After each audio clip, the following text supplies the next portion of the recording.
1200 spettatori per assistere ad uno degli spettacoli più suggestivi dell'estate in Sardegna. Le rovine di Tarros hanno ospitato il grande gala dell'Étoile dei Due Mondi, Roberto Bolle.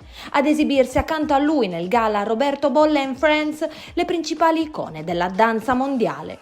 Un viaggio culturale attraverso diversi stili di danza in cui innovazione e tradizione si sono incontrati sullo stesso palcoscenico. Roberto Bolle, protagonista indiscusso, non è stato solo interprete ma anche direttore artistico di uno straordinario spettacolo andato in sold out in pochissime ore.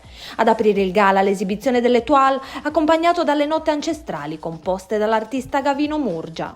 Uno spettacolo di danza internazionale all'interno dell'anfiteatro dell'antica città di Tarros, nella penisola del Sinis. Un evento magico prodotto da Arte Danza e che rientra nelle iniziative culturali promosse dalla Fondazione Monteprama per celebrare il 50° anniversario dal ritrovamento del rinomato complesso statuario.